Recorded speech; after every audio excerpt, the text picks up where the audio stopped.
Oh, I forgot to say, with this is for something else. I'm gonna do something else with this, so stay tuned. So, I was going through my fridge and thought, you know what, I've got a bunch of different things here and there. Like I've got a little chunk of cabbage and I got some sage left over. And I'm like, I wanna make a pot pie. Let's make a vegetable pot pie. And then I was like, I know what I want on top. I want a butter biscuit on top. And so I've made butter biscuits and I thought, let's make a vegetable pot pie and then put a butter biscuit on top.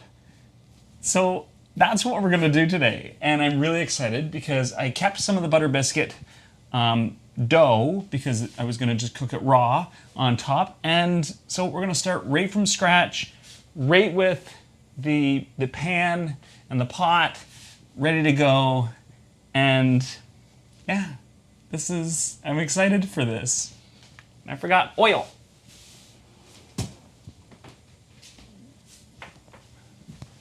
So let's just jump right into it. And I'm gonna start by preheating my pot. You wanna make sure it's a nice hot pot. And while it's heating up, I'm gonna cut up my potatoes. And I'm just gonna coarsely chop them. You can see that it's just chunks. I mean, you don't want them too big because when they're going into a pot pie, you want them to be all pretty uniformly the same size, but you also don't want them so small that they're just going to dissolve into nothing. I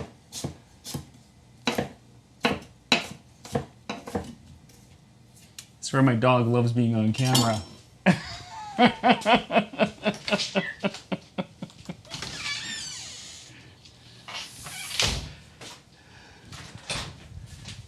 Okay, so my pot is hot.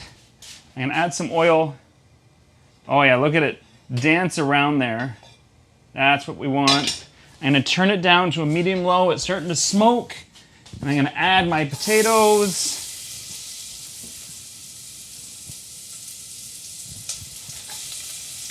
I'm gonna put it right down to low. I'm just gonna keep cutting the potatoes. I'm gonna keep an eye on everything. I want to make sure that nothing burns or scorches. There we go. I don't know if I need this many potatoes. Well, I guess we'll find out. A little bit that needs to go.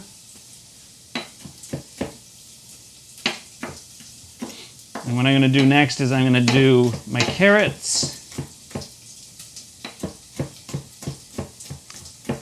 What's nice about making a pot pie or even a stew like this is you can add whatever you want within reason. I mean, there's flavor combinations you really don't want to mix. But you always start when you're cooking with the items that take the longest to cook. So like potatoes, and if it's meat. Okay, just cut that. Okay. I'm gonna grab my spatula and give it a nice little stir. Oh yeah, that's looking nice.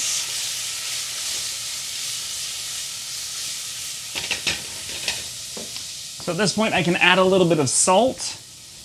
And the reason I'm adding salt is I want to extract some of the moisture out of the potatoes.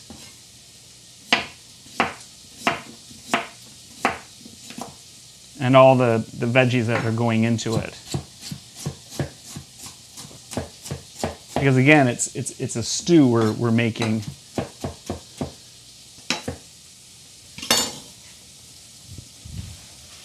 Give it all a good stir.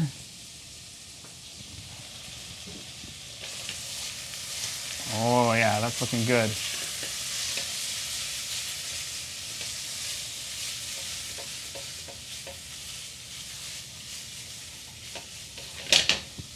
Okay, next, carrots. I'm gonna cut ends off.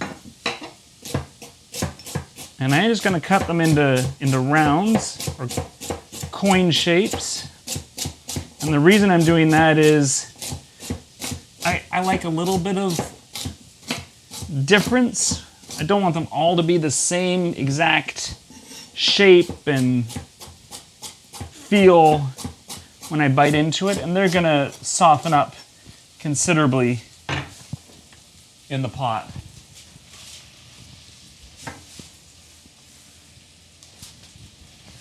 Okay, I'm gonna turn my heat back up a little bit now that I've got some stuff in there. Looking pretty good.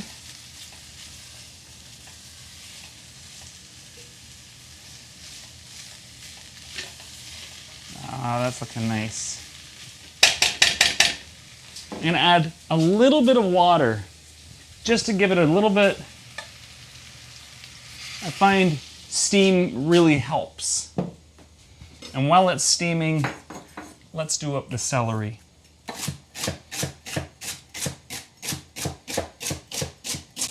Don't be worried about using the leaves. You can use the leaves, they're edible. That looks nice.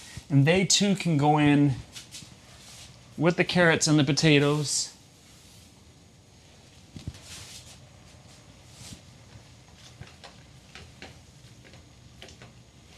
That's looking nice. You can see there's very little water in there, which is great. It's just keeping things from sticking to the bottom. So we've added so much produce, I'm gonna add a little bit more salt. There we go. And I'm gonna add a bit of pepper. And at this point, I'm gonna add my green onion. I'm using green onions because I wanna be on a low FODMAP diet. Low FODMAP just simply means it's the sugars and carbohydrates. So regular onions are a no-go, but the green part of the green onion is safe. So I'm gonna use green onions. If you wanna use a regular onion, that's fine. It just wouldn't be low FODMAP. And you're gonna wanna use, one or two small or one medium green, regular onion. And then what I like is I keep the bottoms of my green onions and I add them to a little jar of water, and they're gonna sprout, and I'm gonna have just a continuous feed of green onions available to me.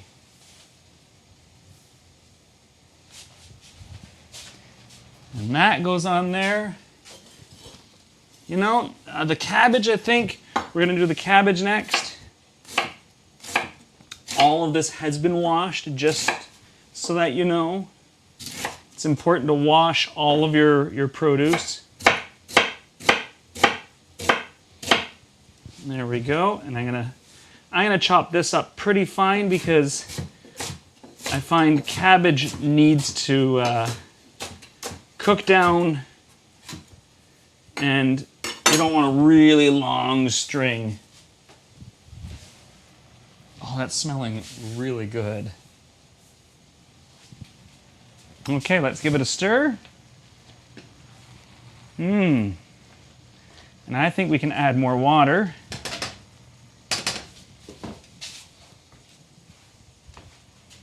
Just a little bit. Because before I go too far, I want the water to dry out, and then I'm going to be adding some wine. But that should be good for now, just to help it cook. And now I'm just going to put a lid on it and just let it do its thing for a little while. So we do have spinach and beans and mushrooms left, and we've got some of our herbs, but I thought, why not make up the pastry, get it going so it's ready to go. So I'm just going to take a minute, wipe down my counter, move my veggies, and we're going to make the pastry.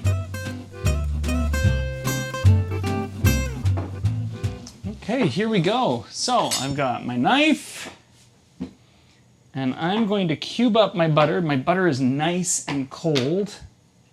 It's important to have cold butter when you're making a pastry. Come on, there we go. One more. Let's see if I can do it without, there we go. That one's not coming off. Okay. There we go, that's what I wanted.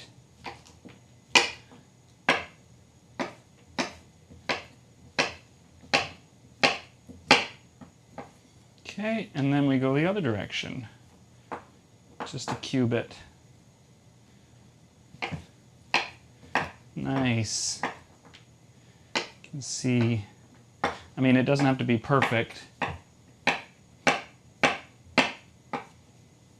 And you notice there's no mixer or bowl here because I'm going to do it right on the counter because why not? So I'm going to toss that back in my plate. Just set that there for a moment. And I'm going to get my flour. And I'm using Frankie's gluten-free all-purpose flour blend. And I'm going to use this bowl later. And a bit of salt. And let's mix that up.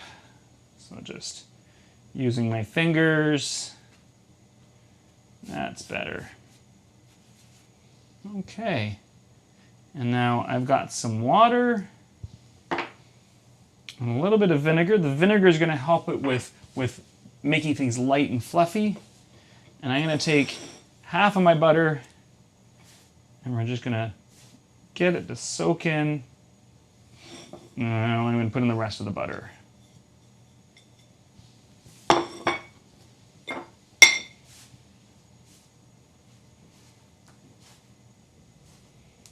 We're just going to work this until it comes together. A little bit of the heat from your hand is okay. What I'm doing is I'm just pressing it between my fingers just to get pea size and even smaller pieces to come together. The pot is bubbling away. Steaming and cooking. Our potatoes are cooking, which is nice. And the carrots and the celery. It smells delightful in here. Might need a little bit more water. I didn't add an egg. I wanted to keep this completely vegetarian.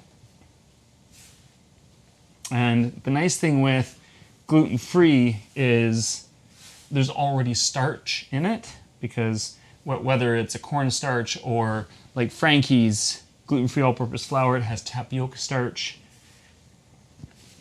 It's got the starch in it, so it's got something to hold it together, and you can see it's starting to hold together. But it's just a little on the dry side still. I might add just a little dash of water still.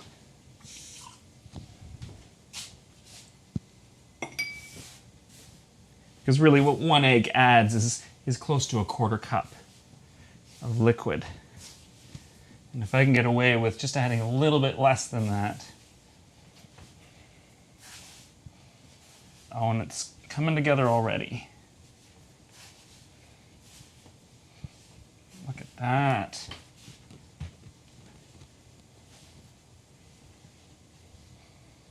I gotta be careful. The butter's melting a little on the rapid side. Don't want it to melt too quickly. But it just goes to show, I mean, if you want to make a pastry, you don't need a bowl. You don't need a fancy mixer. You can just use a counter. And you can get away with making it up. Oh, it's coming together really nicely. Look at that.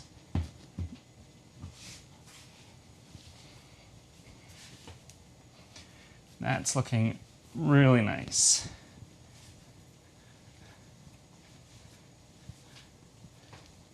Okay. Wow. Might take my bench scraper or my putty knife.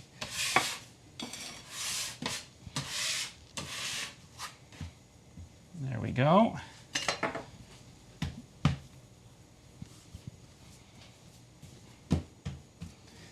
That did not take that long. Okay, so I'm gonna let that sit for a minute.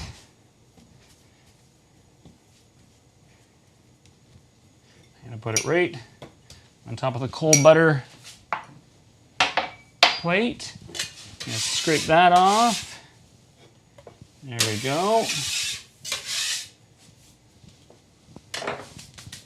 Let's check our stew.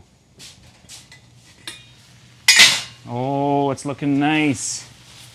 You can see the water in the bottom is all dried up. That's exactly what I wanted to see. The carrots and everything are starting to soften. So at this point, let's add a little bit of white wine. Yeah, we'll add it all.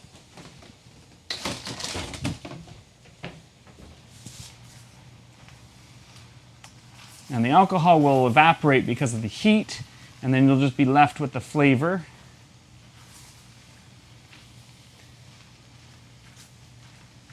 Okay, what I'm going to do now is add more of my water. And we'll do that. And I'm going to move my cutting board over here so I don't mess up my pastry station. I'll move my herbs and things, and I'm going to put my beans in.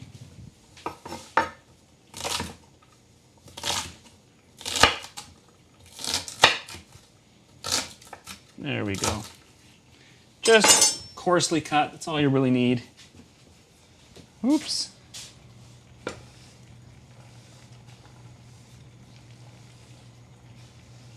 There we go. And let's do our mushrooms.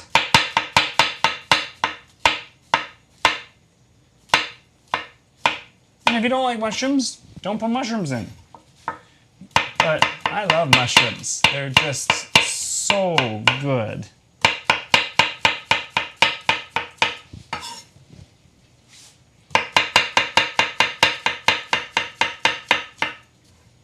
Okay. Toss these in. I hope my pot's big enough.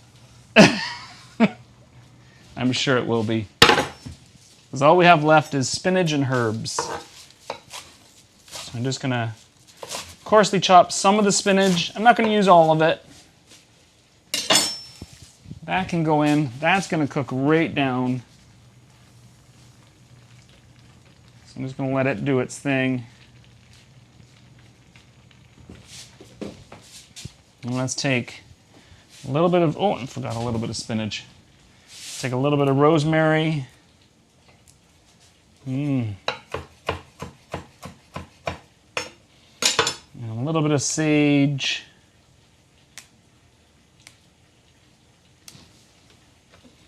Do the same thing, just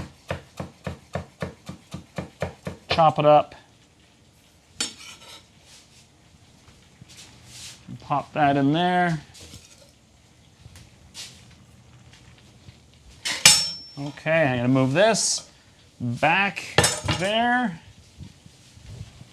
I'm gonna pop the lid on that, just let it steam itself a little bit.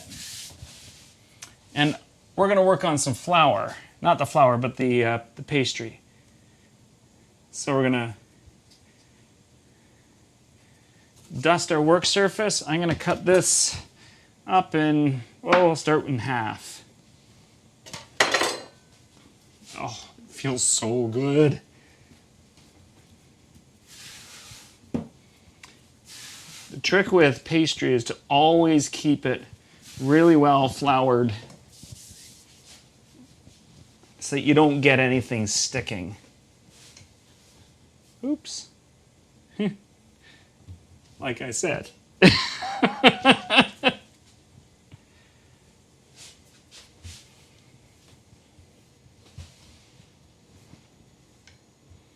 There we go. And now I've got just an aluminum foil pastry shell. I'm going to get a small knife and I'm going to cut coarsely around an edge. Let's say something like that. Okay. And let's do the first one, and we can see, judging at how big our circle really needs to be. So I'm going to pop that in.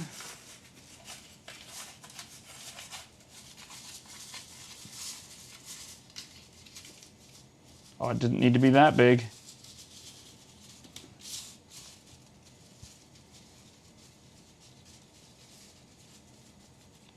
Oh, that worked out really nicely, though. Okay. I'll just cut the edge off.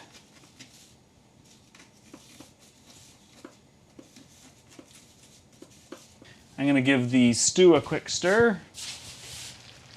Oh, look at how much it's cooked down. That looks great. Oh, it smells delightful. A nice amount of liquid. You can see the liquid is just about to cover the vegetables that I put in there. That's exactly what you want to see. And the mushrooms are starting to soften. I mean, everything is going to cook a bit longer in the oven, so it doesn't have to be fully cooked. So I'm going to turn that right down, because now is the time to give it a try. You want to try what you've made, especially the liquid, just to see how it is. It's going to be hot.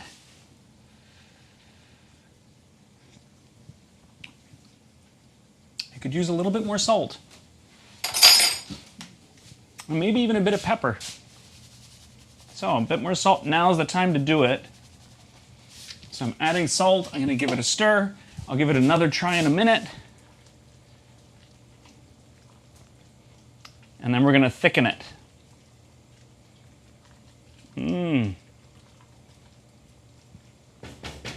Okay. And let's add a bit of some fresh ground pepper. Oh, I can taste a little bit of sage in there. Oh, it's nice.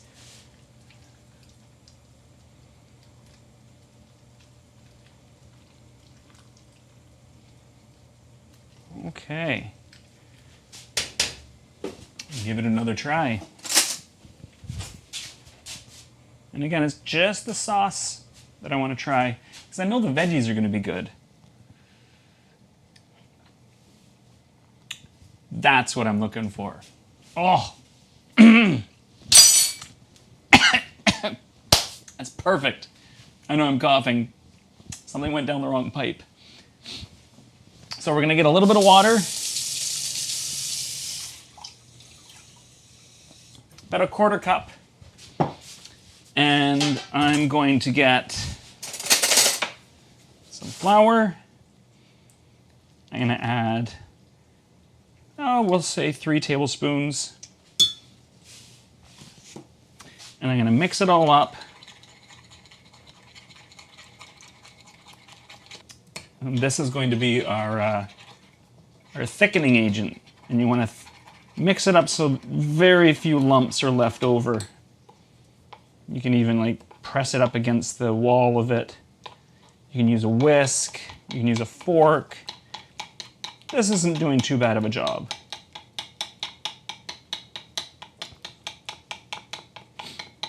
And it's thickening already. That's great. And before we do that, I forgot to add a little bit of garlic skate pesto.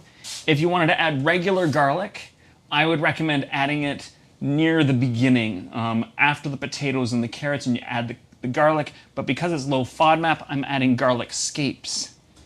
So I'm going to add the equivalent to 1 clove of garlic or a tablespoon of garlic skate pesto. Let's stir that in so it's well mixed in there.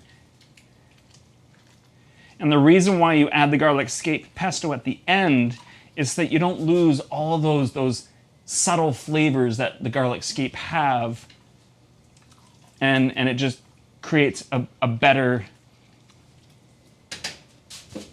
flavor profile. So we've got that. I'm gonna add a little bit more water. I'm not happy with, that's better. It shouldn't look like thick wallpaper paste. It should look like thin wallpaper paste. Okay, so I'm gonna keep it on low. I'm gonna add that in. And we're gonna stir that up. And then I'm gonna turn the heat up to medium to get it going, and you can see it's thickening already. It's looking good. Just need to make sure that it's well combined.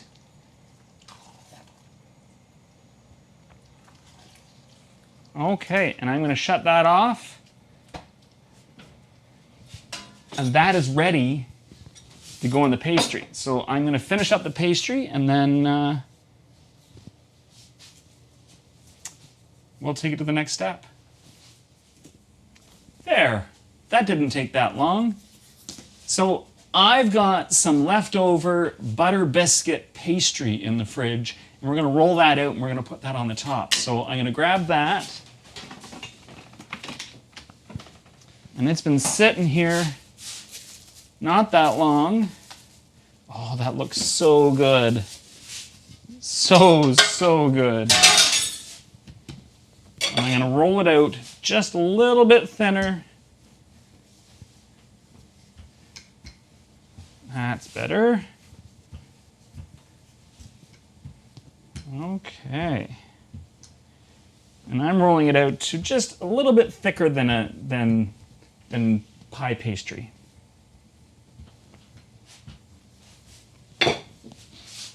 And I'm gonna go, so I've got 1, 2, 3, 4, 5, 6, 7. I've got 7.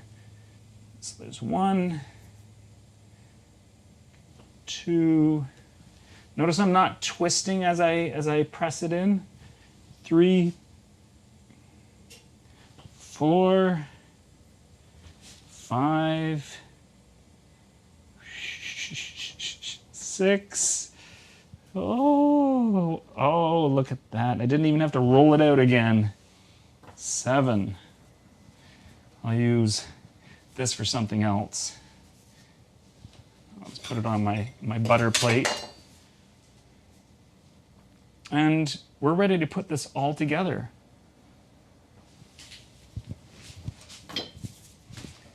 So I'm gonna grab my stew here and a spoon, and I'm gonna fill these.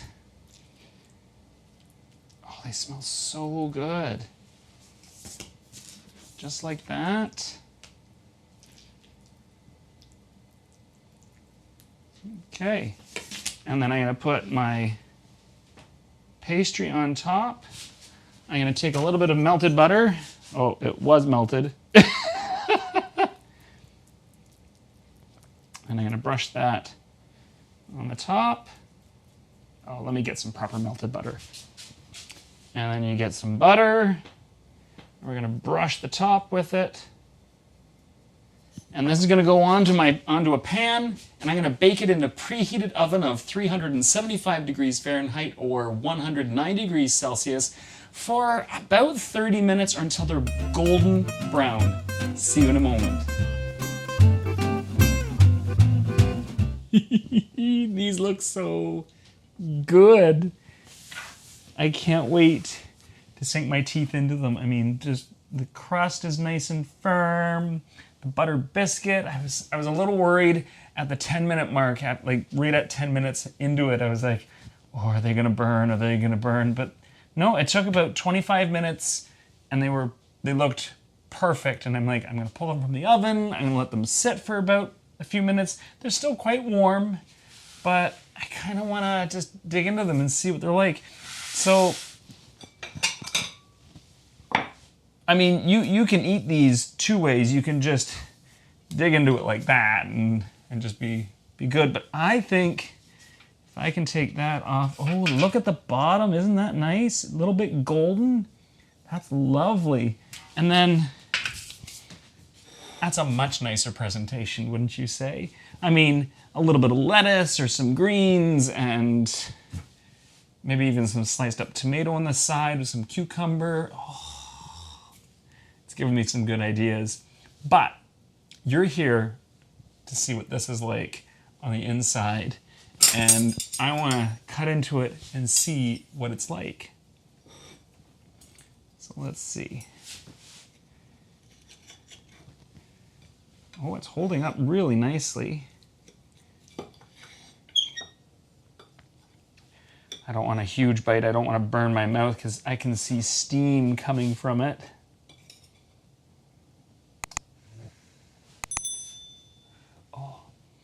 Oh, it smells so good. Mmm. Mmm. Mmm.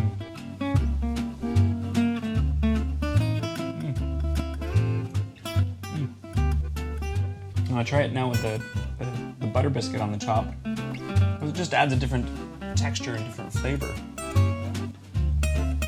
And that first bite was really good.